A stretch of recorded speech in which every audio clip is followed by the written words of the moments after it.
Meus irmãos e minhas irmãs, vos saúdo com a paz do Senhor. Sou o professor Gesiel Costa e este é o seu canal EBD em Ação. Um canal feito especialmente para você, professor e professora, aluno e aluna, e a todos os simpatizantes da Escola Bíblica Dominical. O objetivo do canal é exatamente este: ajudar e nortear você com subsídios teológicos, subsídios sociais, subsídios históricos, todos os subsídios que pudermos disponibilizar para que você tenha uma boa aula, nós estaremos aqui disponibilizando no canal EBD em Ação. Quero agradecer a você que é inscrito no canal. Agradeço pela tua inscrição, te agradeço pelos teus likes, te agradeço pelos teus comentários e pela tua divulgação do nosso trabalho. E você que está acessando pela primeira vez o canal EBD em Ação e ainda não é um inscrito, eu convido-te, venha inscrever-se no nosso canal. Observe no canto direito do seu vídeo que vai ter a palavra com letras brancas inscrever-se. Clique nela e torne-se um inscrito do nosso canal. Tornando-se um inscrito, você vai assistir os vídeos do canal. Se gostar dos vídeos aula, dê bastante joinha, bastante like, dizendo gostei. E você pode divulgar, pode comentar. Sempre que posso, estou respondendo os comentários dos nossos alunos aqui no canal EBD em Ação. Você também pode ativar o sininho que está no canto direito aí.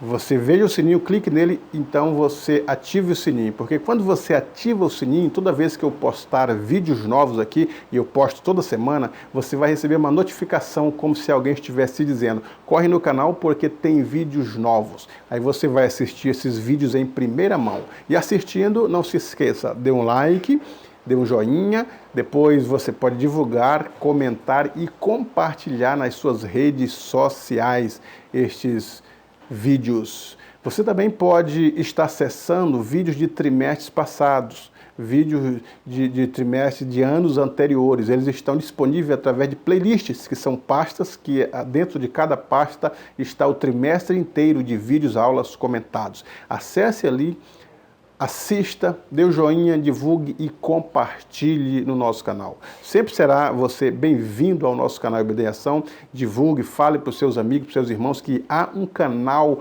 de Escola Bíblica Dominical comentando as lições bíblicas para que você tenha subsídio, tenha algo a mais, possa acrescentar no seu plano de aula, no seu plano de ensino, e assim você vai para a sala de aula, vai dar uma aula de qualidade, os alunos vão sentir-se cada vez mais interessados pelas suas aulas, aprenderão cada vez mais das palavras que você possa falar, principalmente a palavra de Deus, e eles então atingirão a maturidade cristã.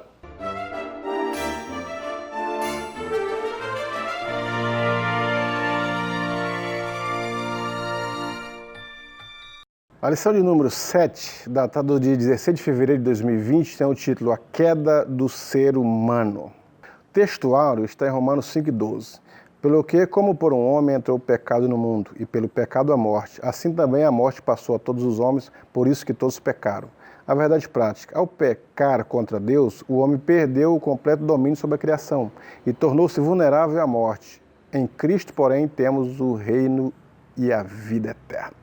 A lição de hoje vai falar sobre a queda do homem, o pecado do homem. E quando fala sobre a queda do homem, é lógico que está inclusa a mulher. Tanto o homem quanto a mulher, eles pecaram e destituídos ficaram da glória de Deus. É interessante lembrar que Deus diz para Adão: no dia em que comer desta árvore, certamente morrerás. Ali era a consequência do pecado. Então a lição vai falar sobre é chamado de amartiologia, é a doutrina do pecado, o estudo sobre o pecado, desde o pecado original. O que é o pecado original, os pecados cometidos. Então a lição ela vem trazendo isso, que por um homem entrou o pecado no mundo. Que mundo? Tanto o mundo humano, os demais seres humanos, por isso que a Bíblia diz assim, por isso que todos pecaram, todos os homens pecaram, todas as mulheres pecaram, e também no mundo físico, no planeta. Maldito é a terra por tua causa, espinhos e cardos te produzirá. Então é sobre estes assuntos, sobre o pecado, o errar o alvo, né? Pecado o que é o pecado? Errar o alvo. Mas que alvo? Isto é, Deus tinha uma meta com o ser humano, Deus tinha um projeto com o homem, Deus tinha um plano com o homem. Qual que era o plano de Deus? Estar com Adão no Éden. Que Adão estivesse essa comunhão de conversar, de dialogar, de estar com Deus todos os dias da sua vida. Este era o projeto. E a humanidade crescendo, toda a raça humana enchendo a terra, teriam esta comunhão com Deus. O plano de Deus era estar com o homem, habitar com o homem, comungar com o homem. Mas esse plano, Adão erra este alvo. Mas não é por isso que os planos de Deus foram frustrados. Os planos de Deus não foram frustrados. Deus sabia e tinha um plano B. Por mais que Adão erre o alvo, se desvia da trajetória que Deus havia planejado para ele, mas Deus depois traz de volta o caminho do homem e vai se encerrar naquilo que Deus havia planejado. Não foi frustrado com seus planos nosso Deus. No final as coisas vão chegar aonde Ele quer. O que Ele quer? Novo céu e nova terra e Ele habitando com a humanidade aqui na terra. É este o projeto de Deus. Porque a Bíblia diz isso, né? Nesse tempo, céu e terra hão de ser a mesma coisa, diz o hino da harpa cristã. E João disse que viu a Nova Jerusalém que deve descer do céu ataviada como uma noiva para o seu esposo. A Nova Jerusalém descia para a nossa terra e habitaríamos e habitaremos aqui para sempre com o nosso Deus. Eis aí o tabernáculo de Deus. O tabernáculo é morada, pois com eles habitará. E ele será o meu povo e eu serei seu Deus. Este é o projeto de Deus, que no futuro vai ser concluído assim como ele havia planejado. Mas por um momento vamos estudar então sobre a queda do homem. O primeiro tópico fala sobre o livre-arbítrio. O que é o livre-arbítrio? As escolhas do homem. Quando o homem está no Jardim do Éden, no estado de inocência, ele tem a escolha. Porque Deus disse assim, de todas as aves dos jardins comerás livremente, mas da árvore da ciência do bem e do mal não comerás, porque no dia que o comer, certamente morrerás. Se Adão não tivesse livre-arbítrio, para que Deus ia dizer isso? Ou será que Deus estava brincando com a sua própria soberania? Se ele tivesse predestinado Adão para comer da árvore, como alguns acreditam, se ali já houvesse a predestinação, Adão deveria comer, tinha que comer, era predestinado para comer. Por que Deus daria esse conselho para ele não comer? Deus estava querendo enganar a quem ali, se houvesse a predestinação? Então nós percebemos o livre-arbítrio ali, na inocência. O homem tem escolhas. E Deus então deixa que ele escolha o caminho que ele quer tomar.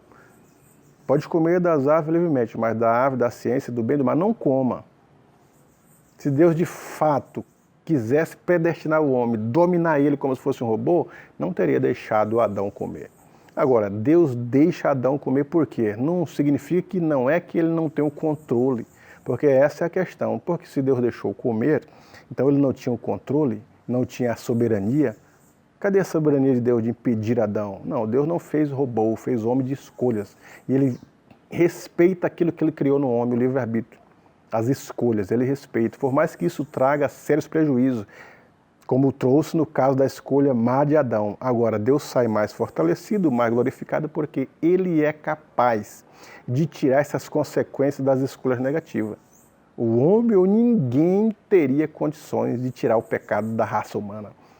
O homem e nem ninguém tem essa possibilidade de perdoar pecados e regenerar pessoas. Então Deus sai mais fortalecido quando ele permite esse estrago, mas ele traz de novo as coisas para os trilhos, quando ele perdoa pecado, quando ele regenera, quando ele torna trazer de novo à sua normalidade aquilo que se tornou anormal pelo pecado da raça humana. Então, na inocência, nós vemos o livre-arbítrio, sim. O homem tem a liberdade de escolher. E Adão escolheu o mal, foi enganado, aliás, a mulher foi enganada, e eles escolheram o mal, e as consequências vieram. E nós vamos estudar essas consequências do pecado, das escolhas erradas de Adão. Outro ponto da lição é a soberania divina. Quer dizer, Deus é soberano sobre os céus, sobre a terra, é o Senhor absoluto. Quer dizer, ele tem um domínio? Tem, ele não perde o domínio. Não é porque ele deu escolhas para o homem que ele não tem o controle da situação. Ele continua com o controle, porque essa é a permissão que ele deu. Ele deu essa permissão para o homem escolher o que ele quer. Mas todas as escolhas humanas ainda têm limites. Todas as escolhas humanas, Deus ainda estipula o limite. Agora, o que a Bíblia diz é que do Senhor é a terra, a sua plenitude, o mundo e os que nele habitam. Então, ele é soberano. Nós vemos no Salmo 24 a soberania divina. Ele ainda manda nos animais, na terra, em tudo. Porque isso diz o texto, do Senhor é a terra, a sua plenitude, o mundo e os que nele habitam. Por que ele domina sobre isso? Porque ele afundou, ele quem criou a terra, então ele é o Criador. E o Criador é quem manda nas criaturas, não é o inverso. Mas isso não significa que Deus não permita que o homem tenha a possibilidade de escolher. Pelo menos na inocência nós vemos o livre-arbítrio expresso ali. O homem teve a oportunidade de escolher bem e escolheu mal. A responsabilidade humana. O pecado é responsabilidade humana. Lógico que alguns tentam versar que Deus predestinou o homem para o pecado. E o homem, então, caiu nessa de pecar. Mas a responsabilidade é do homem, não é de Deus, que predestinou o homem. Então, há uma confusão muito grande quando falamos da predestinação e da responsabilidade humana. Se Deus predestinou o homem para o pecado e o homem pecou, a culpa é totalmente do homem, Deus está ileso sobre isso, é uma confusão mental sobre isso aí. Então, a responsabilidade é do homem. Deus ainda aconselhou o homem, no dia em que comer, certamente morrerás. Será que Deus estava enganando Adão? Será que ele estava brincando com o ser humano? Porque ele já havia projetado o homem para pecar. E para que esses conselhos? Qual o objetivo desses conselhos? Qual o objetivo de incentivar o homem a não pecar, se ele já estava programado para o pecado? Então a responsabilidade humana é do homem porque o homem escolheu. Ele tinha possibilidades de escolher certo e escolher errado. E escolhendo errado, a responsabilidade é dele. Lógico que Deus fez os caminhos e deu a escolha para o homem. E respeita essa escolha, porque ele é soberano. Se ele quisesse fazer robôs que façam somente o que ele quer, ele faria também. Se os homens é capaz de fazer robô, imagine Deus. Mas Deus quis fazer um ser humano diferente, dotado de escolha, semelhante a Ele. A nossa imagem e semelhança em Deus é: nós temos vontade, temos poder de decisão, e isso nos parece muito com Deus. A imagem e semelhança do homem em Deus. Entre outras, né, podemos ainda falar outras características da imagem e semelhança, poderíamos versar, mas não é o tema.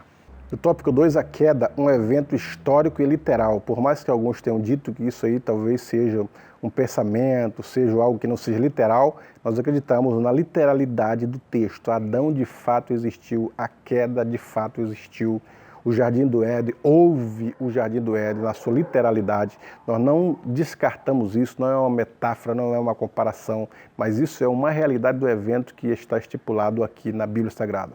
Nós acreditamos literalmente. Então a responsabilidade da queda nós vemos aqui na lição. Então nós vemos a responsabilidade, o primeiro ponto foi: Adão perde a comunhão com Deus. Quando Deus disse assim: no dia em que comer, certamente morrerás, fisicamente Adão não morreu no mesmo dia. Nós vemos que quando Adão morreu, ele estava com 930 anos de idade. Então como que Deus disse: no dia em que comer, certamente morrerás? Porque no dia que ele comeu, ele morreu a morte espiritual, isto é, perdeu a comunhão com o seu Criador. Ele não estava mais todos os dias, na viração do dia, conversando com Deus. Isto é comunhão. É estar diante de Deus, conversando, dialogando, recebendo os conselhos, recebendo os projetos que Deus tem para o homem, para a terra. Foi para Adão que Deus revelou. Quando nós vemos detalhes da criação, primeiro dia Deus criou isso, segundo criou isso, terceiro aquilo, não foi para Moisés que Deus revelou. Foi para Adão, e Adão foi transmitindo isso para a sua descendência, para Sete, para Enoque, para Noé, até chegar em Moisés. Quando chega em Moisés é chamada tradição oral. E essa tradição oral, essa transmissão do conhecimento dos detalhes de Gênesis, ele vem sendo transmitido de Adão até Moisés, aproximadamente 2.500 a 2.800 anos. E foi sendo transmitido de boca a boca, porque não havia escrita, não havia um documento que documentasse aquilo que Deus falou e revelou para Adão no momento da sua criação. Quando Deus criou a erva, quando Deus criou os mares, quando Deus criou os rios, quando Deus criou os seres celestes, quando Deus criou o homem, a Eva. Foi para Adão que Deus conversou. Por isso que Deus, todos os dias, pela viração do dia, estava conversando com Adão, para revelar os seus projetos. E então Adão foi transmitindo isso de geração em geração. E passaram-se 2.500 a 2.800 anos sem a escrita. E quando surge a escrita, Deus manda Moisés escrever. Escreve isso para memorial num livro. E Moisés escreveu Gênesis, Êxodo, Levítico, Números e Deuteronômio. Então no dia que Adão come da árvore da ciência do bem e do mal, ele morre espiritualmente. Tanto ele quanto Eva. É chamada morte espiritual. A Bíblia fala pelo menos em 3 mortes. A morte espiritual, que é a perca da comunhão, do diálogo do Espírito de Deus com o nosso espírito. A morte física, que é a separação. Morte significa separação. Morte espiritual é a separação, de um lado o homem, de outro lado o Deus. E Paulo fala que nós éramos inimigos de Deus, mas Cristo nos reconciliou. E a morte física é a separação do espírito da alma do corpo. E a morte eterna é a separação eterna de Deus, é o distanciamento eterno de Deus. Pelo menos 3 tipos de mortes a Bíblia expressa e nos ensina. As consequências da queda foram nefastas no espírito do homem. O espírito do homem perdeu a comunicação com o Espírito de Deus. O espírito do homem já não tem mais as revelações de Deus, já não tem mais a descrição da criação. Quando o Espírito de Deus revela para o homem, a revelação, a profecia e a visão, é o Espírito de Deus para o espírito do homem, que juntamente com a alma usa o corpo para transmitir através da fala, através da língua. Então ele perde isso. A alma em si, ela também fica prejudicada como o espírito. O espírito entrou nele a incredulidade, que é um pecado, o egoísmo, que é um pecado, o orgulho, que é um pecado, a soberba, que também é um pecado de espírito. E a alma tem as suas obras da carne que estão expressas ali, os domínios da obra da carne na alma. E o corpo é dominado por a alma, né? Então a consequência do pecado no corpo também é o envelhecimento, é a morte e, consequentemente, no habitat do homem, a terra. Maldita é a terra por tua causa, espinhos e cardos te produzirá. Então a terra geme por causa do pecado do homem. A terra sofre as consequências por causa deste pecado. E então o pecado original, que todos nós nascemos com o pecado original, impossibilita o homem agora de exercer o seu livre-arbítrio. Nós vemos Paulo dizendo assim que porque todos pecaram e destituídos estão da glória de Deus. Aí ele diz assim, não há quem entenda, não há quem busque a Deus, porque todos pecaram e destituídos estão da glória de Deus, estão afastados. Então, nesse termo é chamado de a depravação total. Nesse ponto nós concordamos entre calvinistas e arminianos que há a depravação total. Se bem que alguns arminianos não acreditam assim. E alguns calvinistas também divergem dessa depravação total. Mas o que é a depravação total que Paulo está dizendo? O homem totalmente depravado, quer dizer, distanciado, sem sentimentos, sem condições de pensar em Deus, sem condições de buscar a Deus. Não é o pecador que bate a poeira e diz assim, hoje eu quero Deus, vou aceitar, cansei dessa vida. O que a Bíblia demonstra é que o Filho do Homem veio buscar e salvar o que se havia perdido. É Deus que vem e acha o pecador e trabalha nele e traz ele de volta para Cristo. Não é o pecador que de repente ele se acorda e se alerta e diz agora eu quero Deus. Não há quem entenda, senão há quem busque a Deus, porque todos pecaram, então não há livre-arbítrio. O arbítrio está comprometido aqui. E aonde que está o arbítrio nas pessoas que estão salvas? Quando o Espírito de Deus, que nós chamamos de graça preveniente, chega na mente da pessoa, no espírito, na alma da pessoa, e faz ele reconhecer que ele está em pecado, está em estado de pecado distanciado de Deus. E ele reconhece que há o caminho do céu e o caminho do inferno, que há 2 caminhos, que é a porta estreita e a porta larga. Então, a partir dessa graça preveniente, que faz ele entender esses 2 caminhos, o estado que ele está, aí ele pode escolher se ele quer ou não quer esse caminho. Muitos dizem, eu entendo que este é o caminho do céu, mas hoje não. Muitos têm dito, isso é o arbítrio libertário. Quer dizer, a graça libertando o arbítrio para que o homem tenha o poder de decisão. Porque muitos têm dito, né? Se o Filho do Homem veio buscar e salvar o que se havia perdido, por que todos não estão salvos? É por causa da escolha. Que o homem, quando o arbítrio é liberto, novamente, depois desse não há quem entenda, não há quem busque a Deus, que a graça chega, que ele ouve a mensagem, que ele ouve o Evangelho pelas vias, pelos meios que Deus tem, e de repente ele toma a decisão, hoje não. Então, por isso que nem todos são salvos. Alguns têm dito que não, que Deus ele salva quem Ele quer porque é uma predestinação. E Ele quer que alguns vão para o inferno, por isso que as pessoas vão para o inferno, por isso que as pessoas não aceitam, por isso que alguns não querem, segundo esta linha de pensamento que é o calvinismo. Deus tem os que vão ser salvos e que Ele quer que vá para o inferno. E quando perguntados, por que Deus quer que alguns vão para o inferno? Isso tudo é para a sua glória, tudo glorifica o seu nome, porque Ele é soberano. Não tem uma explicação plausível e compromete o amor de Deus, que a Bíblia diz que quer que todos se salvem. Mas eles explicam, não é todos da raça humana, é todos os calvinistas ou todos os predestinados. Mas quando diz assim que Deus amou o mundo, o artigo definido é o mundo. Que mundo? O mundo humano. Não é o mundo da natureza, é o mundo humano. Mas ele diz que é o mundo dos predestinados. E a Bíblia não explica assim. Deus não veio ao mundo para que condenasse o mundo, mas que o mundo fosse salvo por ele. Que mundo é esse? É o mundo dos predestinados ou o mundo humano? Então por que que todos não são salvos? É porque Deus não quer? Ou é porque depois que o arbítrio está livre, as pessoas escolhem não querer Cristo? Muitos até conhecem o caminho do céu, conhecem as mensagens depois que o arbítrio foi libertado pela graça, porque a graça de Deus se é manifestada trazendo salvação a todos os homens, mas é todos os predestinados ou todos da raça humana? Mas nem todos são salvos, por quê? Porque precisam desempenhar algumas funções, precisam escolher.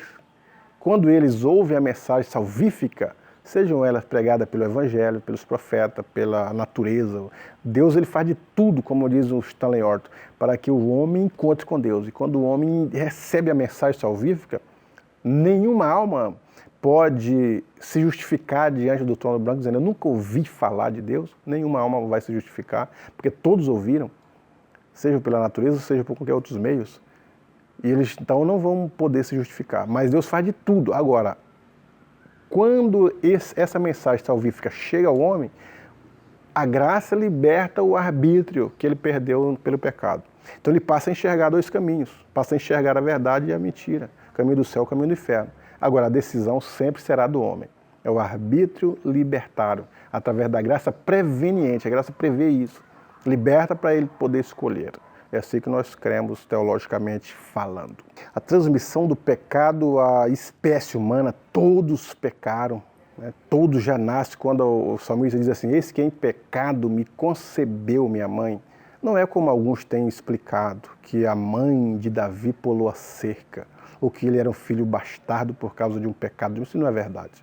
Quando ele diz assim, esse que em pecado me concebeu, está falando da concepção. Do momento da concepção, o pecado original já está ali. Por mais que essa criança seja inocente, mas o pecado original já está nela, já é transmitido na raça humana na concepção. Por isso que todos pecaram indistintamente. Não há um ser humano que não tenha pecado, a não ser o nosso Deus, que nasceu sem essa junção da sexualidade humana. Ele nasce pelo Espírito de Deus. Então Cristo nasce pelo Espírito de Deus, aí sim, ele nasce sem pecado porque foi obra gerada pelo Espírito de Deus. Agora, todos os seres humanos são obra gerada do sêmen humano. E através ali da concepção já está o pecado original. A criança nasce com o pecado original. Não é o pecado que ela cometeu, porque ela é inocente.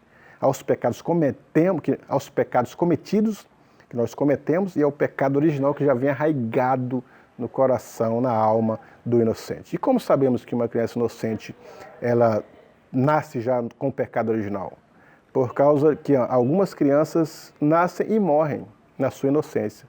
E a morte é uma consequência do pecado.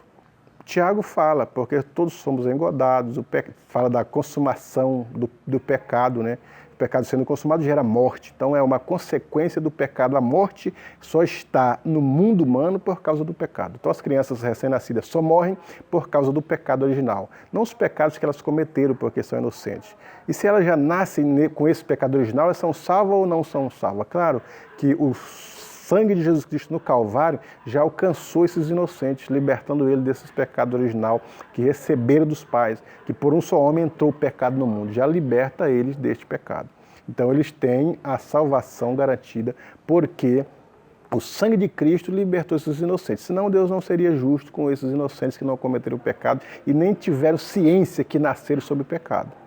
Não têm a consciência que nasceram já com o pecado original. A idade da inocência, alguns nem alcançam, alguns morrem antes, algumas crianças adoecem. E doenças já também são consequências do pecado, não do pecado cometido, mas, como eu disse, do pecado original. Então essas são as consequências que o pecado de Adão trouxe para a raça humana, causando então um dano, tanto moral, quanto espiritual, quanto físico, na vida da raça humana. E assim como o pecado ele começa no espírito do homem, na alma humana e gera o habitat do homem, porque o pecado ele foi uma cadeia que veio desenvolvendo o espírito do homem com incredulidade, com dureza de coração, com orgulho, com soberba, a alma humana arraigada com todas as obras da carne, o corpo humano sofrendo essas consequências das enfermidades, até mesmo da morte física, a terra, o habitat do homem sofrendo com os cardos, com os dardos, com os insetos, com tudo que antes não eram projetados na criação divina, mas que vieram a acontecer por causa do pecado humano, assim também a salvação ela vem por esses meios. A salvação atinge o espírito do homem, a fé. Liberta o arbítrio do homem, do pecador, ele ouve a mensagem, se ele tomar a decisão de aceitar o Salvador, se ele escolher aceitar a fé, se ele crê que é uma decisão dele, eu acredito, eu quero, então ele pode ter o seu espírito regenerado, ligado à comunhão do Espírito de Deus com o Espírito do homem. Então a comunhão é restaurada, a salvação é alcançada. E a alma do homem então vai adorar a Deus, vai louvar a Deus, vai servir a Deus, vai desejar as coisas que a Bíblia denomina as obras e o reino de Deus. E posteriormente, o corpo do homem também, ele se torna santo, mas será transformado no futuro próximo. Porque até então o nosso corpo é semelhante ao corpo de quem não é cristão. Se eles vão na farmácia, nós também vamos. Se eles adoecem, nós também adoecemos. Então o corpo do homem ainda é natural. Agora, Paulo diz que no arrebatamento haverá salvação do corpo plenamente, completamente, eternamente. Quando ele diz assim, isto que é corruptível se revestir da incorruptibilidade, não se corrompe mais, não envelhece mais, não morre mais. Isto que é mortal se reveste da imortalidade, não haverá a morte, a separação do corpo, do espírito da alma do homem após o arrebatamento da igreja. Então isto é a salvação do corpo. Então nesse quesito, a salvação ela está no processo da alma e do espírito. Posteriormente do corpo no arrebatamento, salvação completa, a restauração completa do corpo humano. E ainda no futuro próximo, a restauração da terra. Maldita é a terra por causa de Adão, por causa do pecado de Adão. Então essa terra vai ser restaurada, reconstruída, um novo céu e uma nova terra, onde habitará a justiça de Deus, onde o reino de Deus estará plenamente dominando sobre todas as nações, e a igreja reinando com Cristo, nosso Senhor e Salvador Jesus Cristo. Portanto, aqui é a salvação. E a Bíblia diz assim, aonde abundou o pecado, superabundou a graça de Deus. Então, quer dizer, a salvação vem no mesmo caminho que o pecado veio destruindo, ela vem restaurando a raça humana, restaurando aquilo que Deus havia feito com perfeição, como disse Salomão. Eis que uma coisa descobri, que Deus fez o homem perfeito, mas o homem buscou muitas invenções. E essa busca do homem trouxe consequências nefastas. Essa busca do homem não deixa de ser o livre-arbítrio em prática. E ele buscou isso na inocência e trouxe o prejuízo, perde o livre-arbítrio para Deus, perde o livre-arbítrio para Deus e agora está precisando a graça preveniente para ter o arbítrio libertário do homem liberto para ele escolher a graça e a salvação divina. Então o homem não foi feito para experimentar a morte. A criação de Deus com o homem não foi feito para ele experimentar essas consequências do pecado, para experimentar a dor, para experimentar esta solidão, essa agonia. O homem não foi feito para a sua alma viver em aflição. O homem não foi feito para viver padecendo necessidade. Quando Deus fez o homem perfeito, como eu já disse aqui, e com a possibilidade de viver feliz no jardim que Deus havia projetado para ele, que é o Éden. E o homem vivia com a sua esposa, ele comia de tudo que estava no jardim, todas as árvores ele comia livremente, ele lavrava, ele trabalhava, até mesmo o descanso era diferente, o trabalho tinha um sinônimo de sabor, não de dessabor como é hoje. Hoje as pessoas trabalham e o trabalho parece ser um jugo na vida das pessoas, que elas sempre estão sofrendo por causa do trabalho. Então Deus não fez o homem para viver nessa incógnita, para viver com a alma aprisionado na angústia, na tristeza, no desespero, para viver com o espírito nas incertezas. Mas Deus fez o homem para viver a comunhão plena com Deus, para viver a comunhão perfeita, para viver intensamente na terra, para lavrar e cuidar da terra. Mas o homem buscou muitas invenções e isso entrou. A morte física veio junto. As dores, o ódio, a tristeza, a amargura também entrou na vida do homem. A morte espiritual foi a primeira que alcançou o espírito do homem. O homem perdeu a comunhão com seu Criador, ficou distante. Hoje, dificilmente, algumas pessoas literalmente sentam para conversar com Deus. Se ele não se apresentar na sua forma teofânica, nós não conversamos com ele. Hoje conversamos com Deus, ouvimos a voz de Deus através de hinos, através de louvores, através da Bíblia Sagrada. Mas ainda parece que há uma barreira enorme. Mas essas barreiras da separação entre o homem e Deus, Cristo religou na cruz do Calvário. E hoje nós sentimos a comunhão, a presença de Deus, o Espírito de Deus na nossa vida, porque Deus está restaurando aquilo que o diabo arruinou. Porque o diabo veio matar, roubar e destruir, mas o Filho do Homem se manifestou para isso, para desfazer as obras do diabo, principalmente na vida do homem. E nós estamos estamos sendo restaurados paulatinamente através da santificação e recebendo a comunhão, restauração, regeneração, regenerados de novo, porque no outro tempo, como disse Paulo, éramos extraviados, odiosos, odiando várias pessoas com deleites, mas quando se manifestou a graça de Deus, não pelas obras de justiça que houvéssemos feito, mas segundo a sua misericórdia, nos lavou pela lavagem da regeneração e da renovação através do Espírito de Deus. Então hoje estamos aqui falando de novo da restauração do homem que caiu com a queda, com o pecado original, com os pecados cometidos e os outros tipos de pecado que poderíamos falar, que o professor pode abordar na sala de aula. Portanto, professor e professora, que você tenha uma boa aula, que os alunos a cada dia sintam-se interessados pelas suas aulas e o desejo de aprender da palavra de Deus aumente a cada aula que você ministra. Deus em Cristo te abençoe.